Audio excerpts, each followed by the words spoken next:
So hi everyone, welcome back to our second episode of the Neighborhood Spotlight podcast that Owen and myself have been doing over the last few weeks. I'm Alessandro Bertucci. This is my colleague Owen Fawcett. We're here at Area Realty, located at 650 College Street in Toronto, Ontario. And I guess this week we're going to be spotlighting a few different neighborhoods, specifically Roncesvalles, the Ronci area as people call it.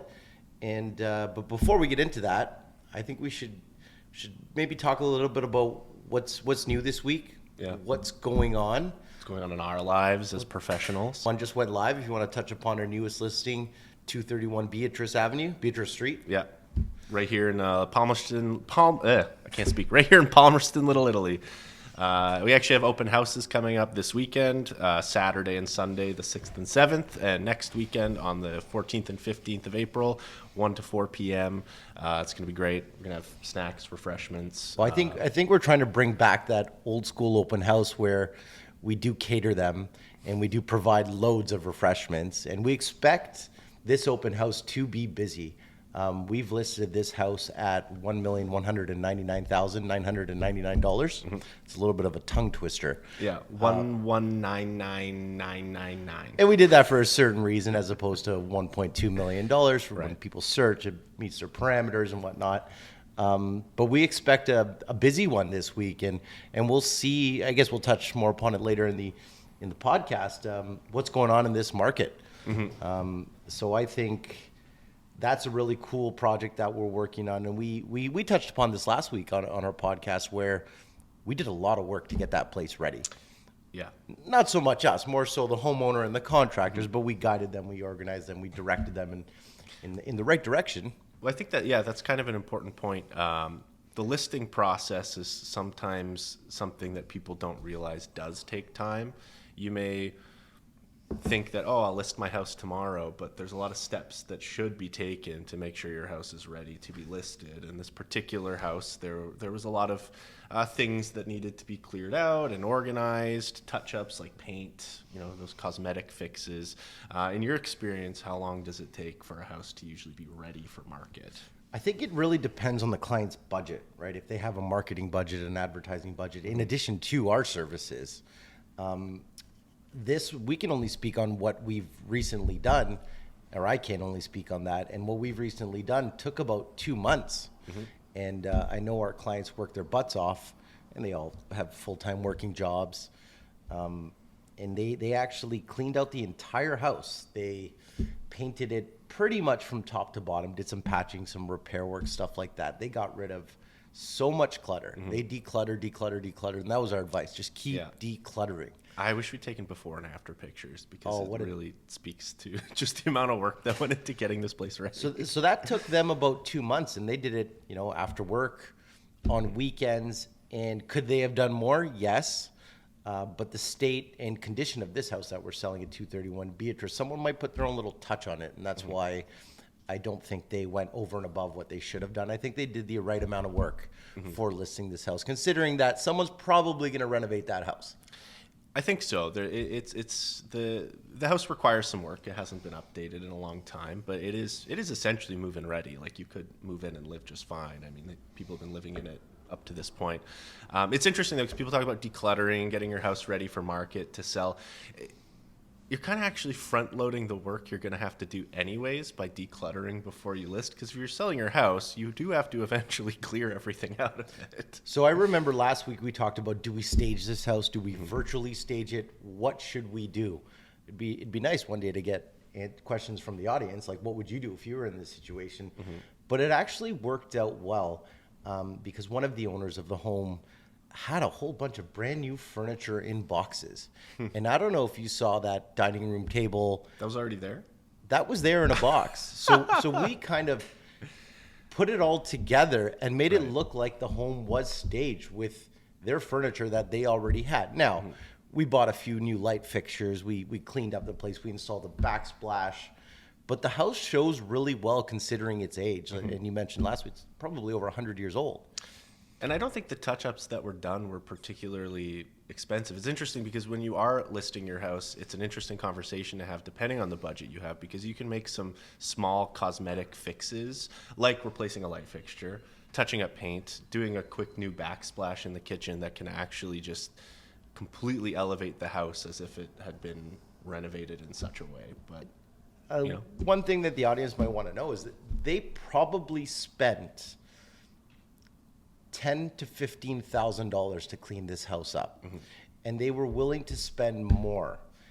We advise not to. We think that the condition of this house didn't warrant any more spending on it, but what they got for that $10,000 to $15,000 was phenomenal, and I think it's going to make the house show much nicer. Because I mean, and that's the other part of it. You might hear, oh, 10 to 15,000. That's a terrifying amount for a house that might just be renovated. But sometimes putting in that amount can actually reflect a much higher sale price in the end, because the perceived value of the house is a lot higher, or just the interest of the house becomes higher because you fixed up these little things. So Tony kept asking me, how much value is this gonna add to our house? And I could not give her an answer.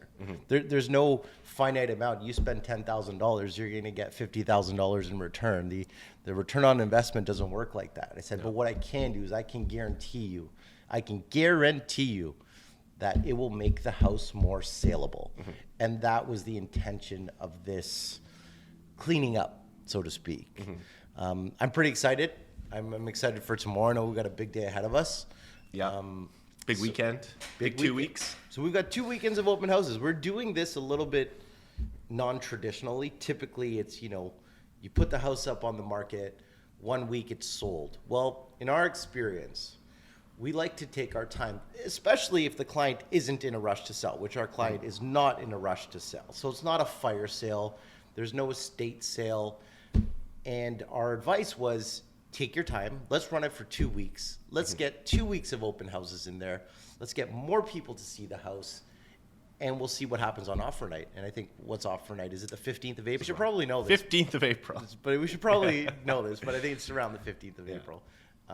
So I'm pretty excited about this, and that's kind of what's new on our end. Yeah. We can touch upon some other pocket listings that we have in the neighborhood and in the Trinity Bellwoods neighborhood. Can't disclose too much due to privacy concerns, but we've got some houses that are falling into the pipeline, going through their probate process, and with respect to Tress's new guidelines, there's only certain information that we can and can't give out. But if you're interested in some pocket listings that we have in the Trinity Bellwoods neighborhood, as well as the Little Italy neighborhood, feel free to give us a call, and I look forward to dwelling onto that subject in the upcoming future. Yeah. Pocket listings. Right? I know maybe we could talk about some experiences that you've had over the past week with respect to some leases and deals that we've done in dealing with property management companies. Yeah. So we work in sales. We also work in leasing. I help people out all the time. We have this wonderful client, single mom, 2 young kids. We managed to find her a great place in Etobicoke. Single, hardworking mother. Yeah, very hardworking. Just absolutely lovely. Like one of the nicest humans. And we found her a great place, under budget, in Etobicoke, like a true 2-bedroom, great layout, and got the deal worked out. It was a bit of a struggle, though, because we weren't working directly with the landlord per se. We were working with a property management company. And we're not going to name names because we don't do that here. I think the listing brokerage wasn't really providing a great service to the management company. They misrepresented a few things or tried to slide. Communication to me seems off is the biggest thing. I've never seen a deal that simple and straightforward where they tried to sneak in a few clauses after we had an accepted agreement of purchase and sale. Right, yeah. So to get into so we have an accepted agreement of sale, the deposit's provided, the property management company sends me a signing link to approve the Ontario standard lease. So if you're not aware of this, in Ontario, every single residential lease needs to be on a a specific form from the Ontario government. It's the Ontario Standard Lease. OSLA. Yeah, the OSLA. Ontario Standard Lease Agreement, OSLA. And it encapsulates everything from the Residential Tenancies Act. It says right on it, anything that is in contradiction of the Residential Tenancies Act is considered void. It's funny how many lease deals I've come across where there's just blatantly things that are in complete contradiction of the RTA that are in there. Technically, they're void, but anyway. So they send this link to get approved, and I go through it. I have to click approve for it to go to our client for her to sign, and first of all, they've added a key deposit that wasn't agreed upon. Not a huge deal; those are pretty normal, but again, these are things that should be in an agreement to lease before you're signing a lease. Agreed. Now, the RTA does state that key deposits are allowed. Yes, up to the cost of replacing the key. Right. So typically it's $25. Yeah. When you get into condos, sometimes you see these $350, $400 key deposits.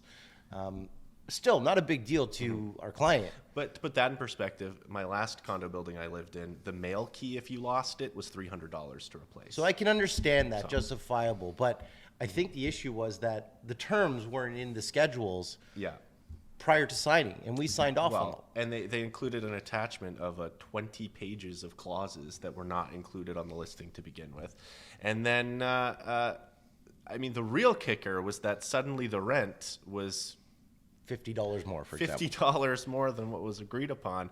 And then I looked into it, and they're like, oh, well, so that's the legal rent. But the rent that she'll be paying is $50 less because we offer a prompt payment discount. Meaning if she pays by the first of the month, it's a 2.5% discount or something. So, the amount that was on the agreement to lease was after the discount, and they had upped the legal rent by $50. They tried to sneak one in the back door, essentially, is what they did. Yeah, and I'm like, what legal rent? The legal rent is the rent that's on the contract, the agreement to lease, right? Like, you can't just change the terms of a contract after it's been signed.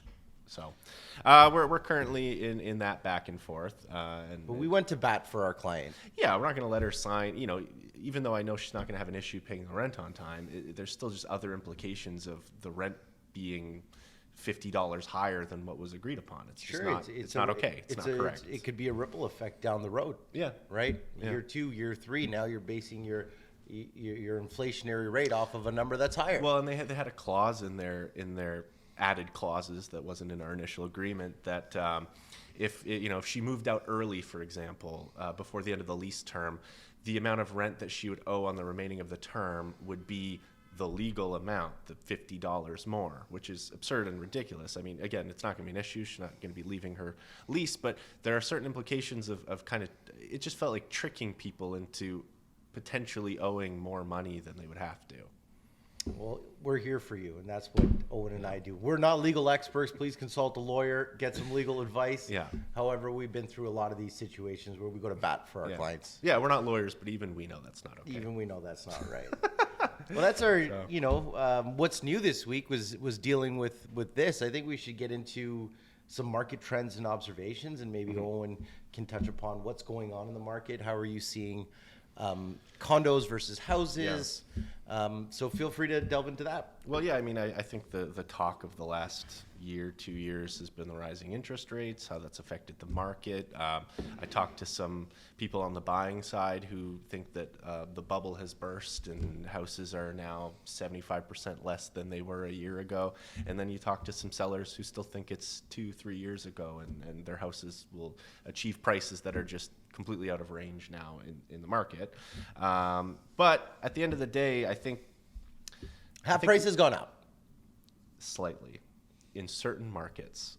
So average selling price of houses March 2024 compared to March 2023 is up 1.3%. Significant. Yeah. So in March 2023, the average selling price of a house was $1,107,018. March 2024, $1,121,615. Now, are these Toronto stats, Ontario stats? These are TREB stats, so the Toronto Regional Real Estate Board stats. So these aren't all of Ontario. These are the GTA. And what do you think, I might put you on the spot here, but what do you think is the driving factor that prices increase? Is it because of less supply on the market, Yeah. therefore creating more of a demand, and that's why the prices are going up. Well, I think we could do a whole episode about the housing crisis, the shortage of houses. But yeah, at the end of the day, I think we touched upon this in the last episode a bit. If you want to live in downtown Toronto, if you want to live in the West End, if you want to live in the currently developed part of Toronto, you have to buy what already exists. They're not building, I think you said, they're not building new land, quote unquote, right? My father taught me that. They're not building any more land. No, so you have to buy what is already here. And I think that's a huge contributing factor is there's just, if you want to live in Toronto, there's only the current supply at the end of the day. Well, that answers the question. So why don't we get into our neighborhood spotlight and which neighborhood, which area of the city we're going to be profiling next. And I'm pretty excited because we have done some business in this neighborhood over the last 6 months here. We've sold a few houses, we've done a few leases, we've got some of our close friends who live there. We're going to be talking about Roncesvalles Village. Ronci. And I think Owen's going to touch upon, the area, the history of the area, the architecture, the culture, some little fun facts about it. We've got some cool little snippets, our experience there, and what's going on with the price of houses in that neighborhood.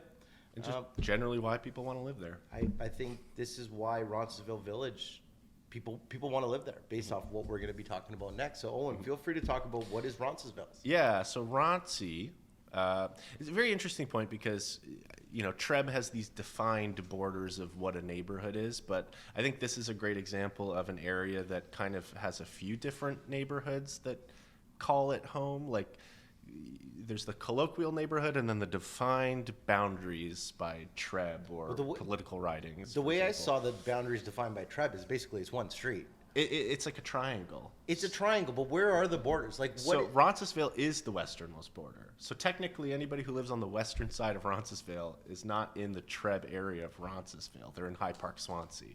But anybody who lives on the west side of Roncesvalles would agree they live in Ronci. We sold a house on Roncesvalles. Yeah.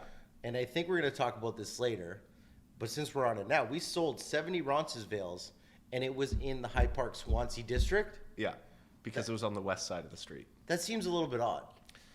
Now, the owner who lived there, a good friend Ralph, who actually wanted to join the podcast but couldn't. It would have been nice to have him on. He always said he lived in Roncesvalles, so it's kind of interesting where the borders are defined. So Roncesvalles, and then you've got Queen Street to the south. So technically, you got the Parkdale stretch of Queen Street included in Roncesvalles, and then it's a triangle. So the third line is the hypotenuse, I think, is what it's called. It's a right angle triangle. Okay. The C squared part. That is the rail line, the UP Express CNCP rail line. So is that close to Sororin? It is, yeah. It goes right up to Sororin. So it goes all the way up to basically Dundas Street. Mm-hmm. Yeah, so It meets Roncesvalles and Dundas meet here. Well, we've got, I think, one of my favorite neighborhoods in the city. Oh, yeah. 100%. Why people want to live there. I think one of the main things, and we'll get more into it as we go down, you've got St. Joseph's Hospital pretty much in the thick of Roncesvalles, just off Sunnyside Street. Yeah, just the southwest corner. Right. Yeah. You've got some really cool architecture. Maybe you can touch upon the architecture. In I think the architecture and the history of the area are always intermingled. This is true for any neighborhood, right? The style of house that is built there is always directly correlated to when that area was developed. And I think one of the reasons why, not just residentially, but commercially it's so developed is that Roncesvalles as a community hub started long before it was part of Toronto, dating back to the early 1800s. You had people, various hotels and communities of people developing around it.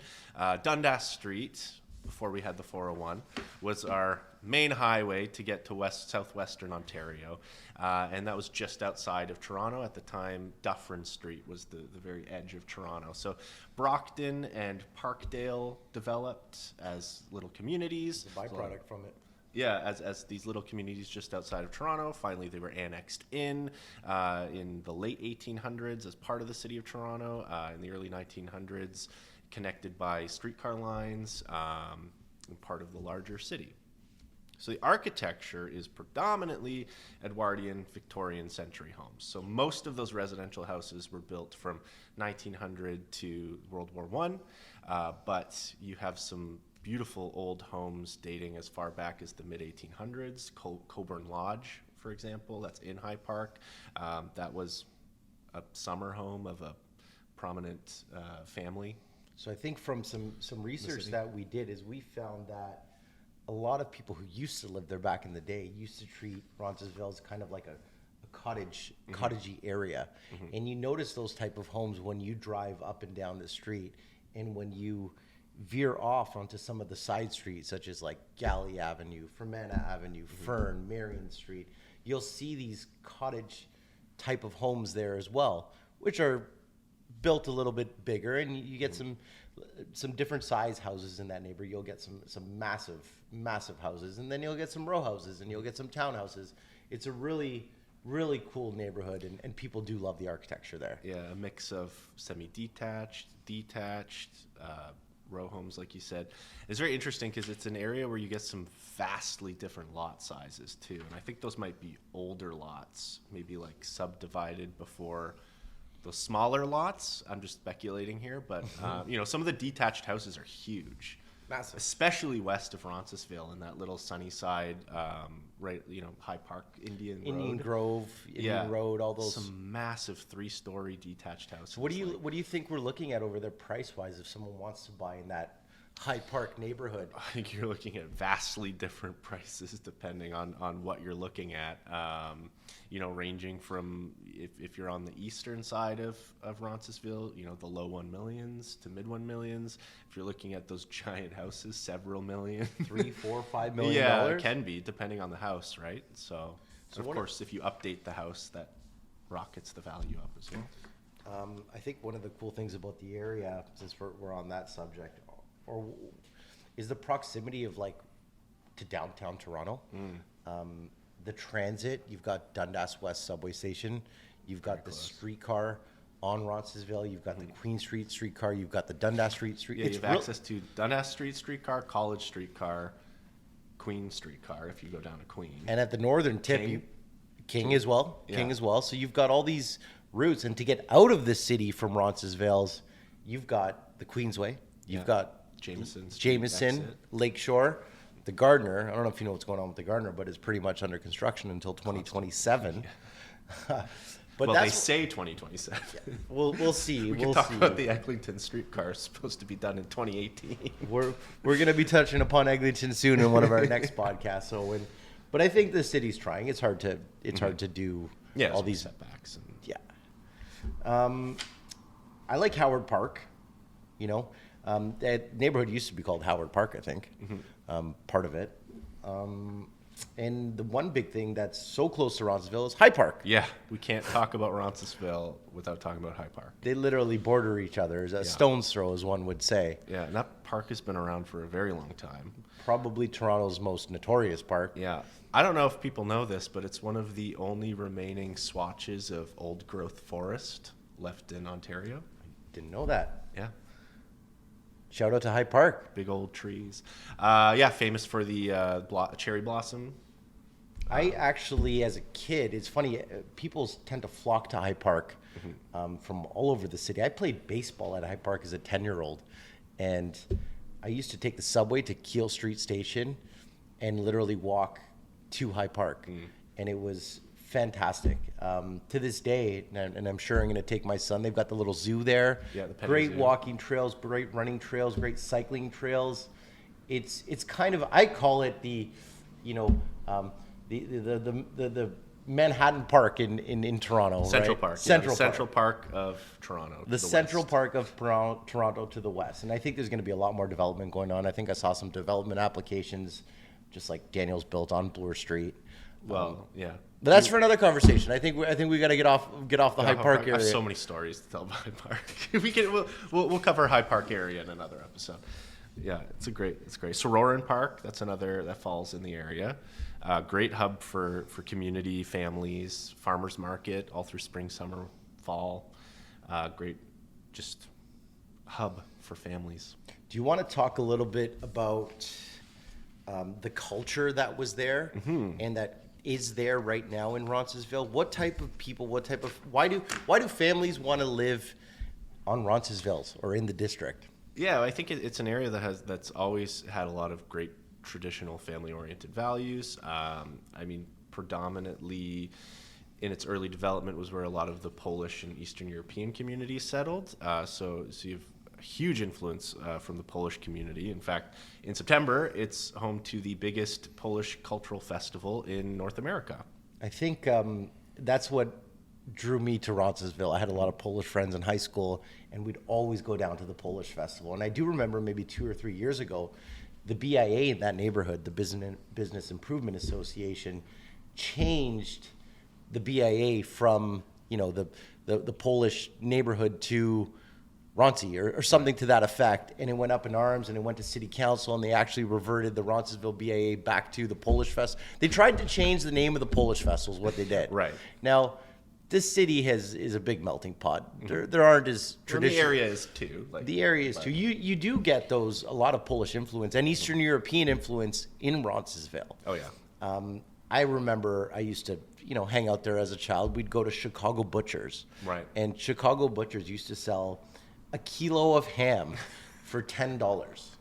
Where would you find a kilo of ham for $10 at Chicago Butchers? Imagine. In Roncesvalles. I think that's some of the cool things about this neighborhood is the shops that are there, the eateries that are there, the pubs that are there. I know we did a little drive-by on Roncesvalles, and Daniel, shout out to Daniel Wangchuk. We took some videos and promos of different restaurants and coffee shops and bookstores and clothing stores, and it was pouring rain, and people were walking on the street. So many people flocked to that neighborhood because of the vibrant businesses on Roncesvalles. I think people want locally owned businesses. People like locally owned businesses. People feel good supporting locally owned independent businesses. If you can go and get your groceries for the day from a little corner shop owned by someone in your community, I think you often feel better than going to a big box store. And I think that's a reason why people love Roncesvalles, why people love Little Italy, is you have these pockets in the city that still give you that I say small town vibe because I'm from a small town, but it feels very personal, right? Like if you live there and you go in there, people know who you are. A lot of variety on the street, Yeah. right? So within one block, I think Daniel and I walked by a clothing store, predominantly women's clothing, called Frock. We stopped into my favorite coffee shop in the city of Toronto, Cherry Bomb Coffee, and that coffee is absolutely bomb.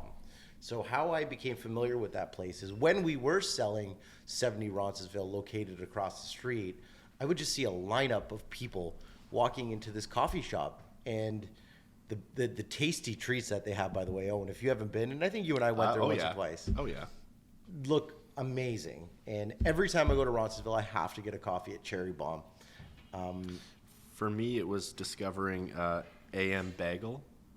Fantastic Breakfast. Another spot. Open house and going down and being hungry and seeing AM Bagel across the street. And I was like, what is this? There was a lineup. I went, great sandwich. So we have a good friend of ours, client of ours. We've sold multiple houses for him. He just moved on to Callender Street. So what did he, literally a block away from the area we're talking about, right in the heart of Roncesvalles.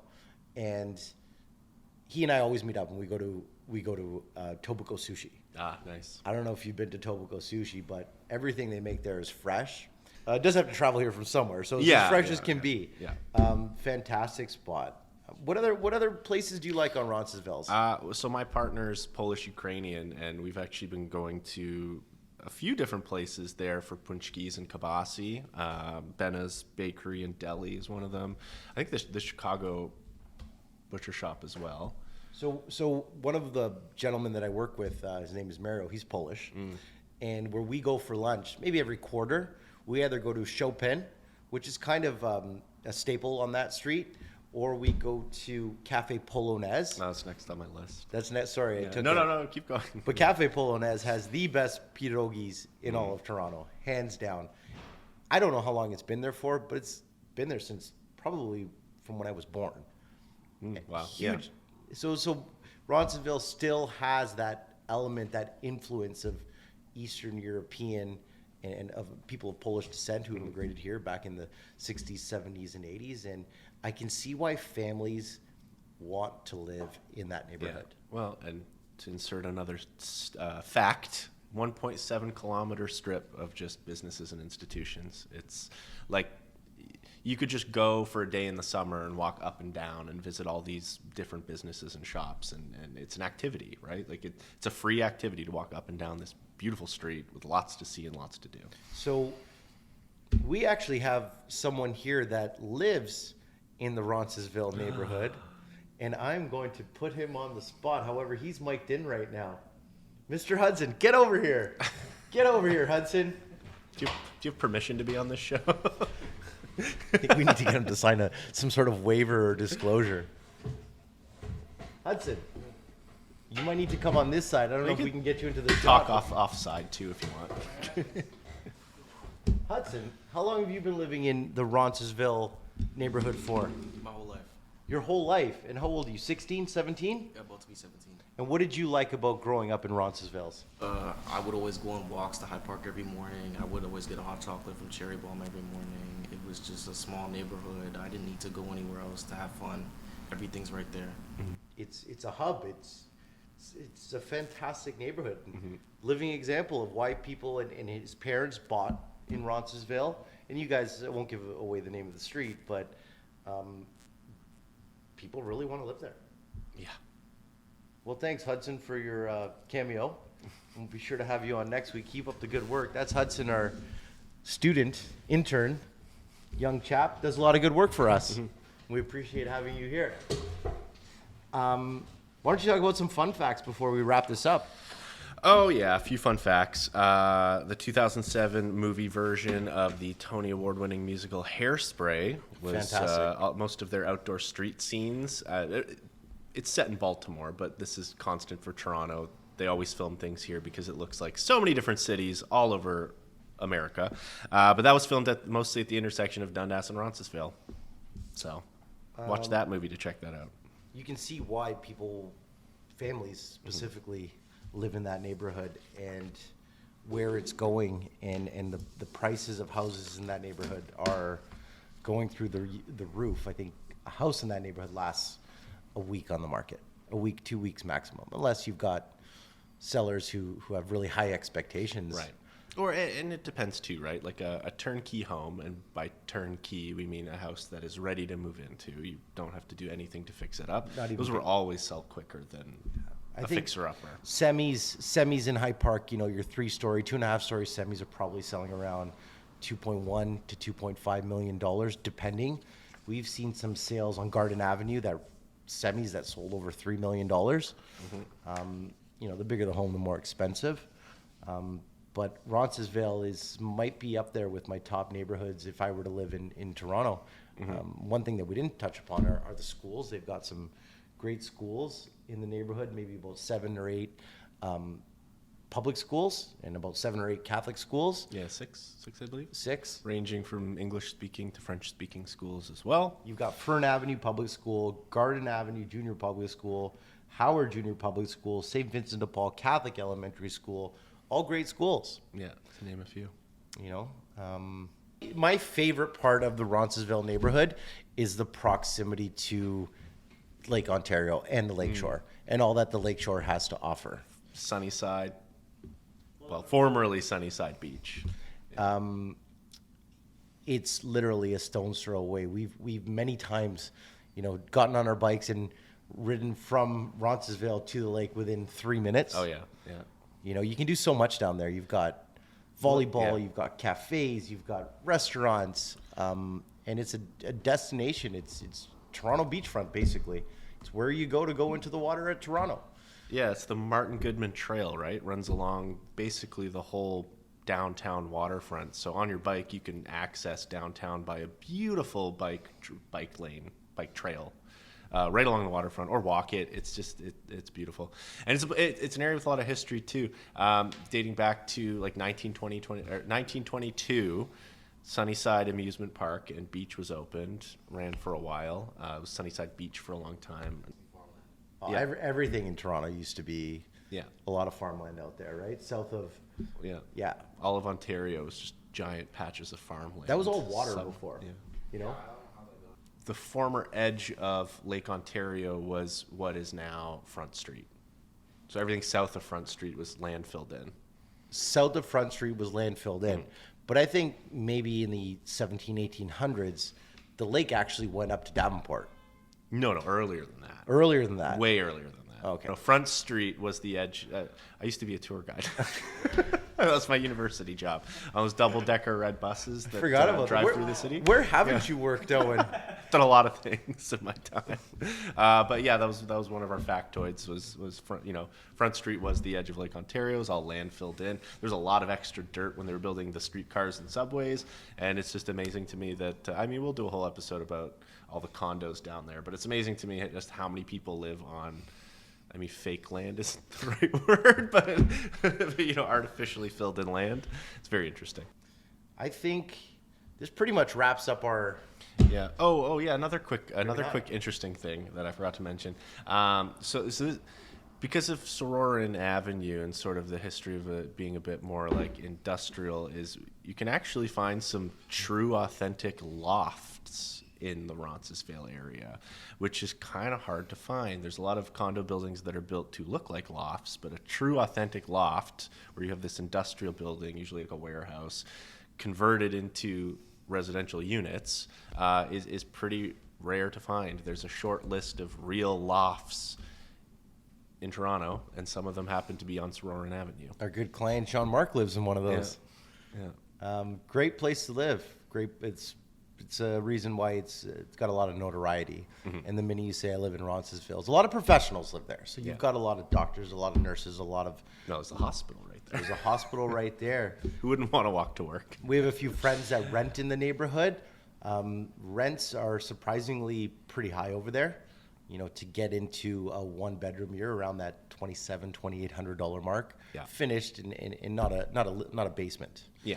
Right. Your first floor of a house, I think they go up to about $3,200 for one bedrooms over there. Two bedrooms, they range from $28,000 to $6,000. Again, depending on the size, the finish, is there parking? Yeah. Last thing is you're not going to find a lot of big structures over there. No. Right.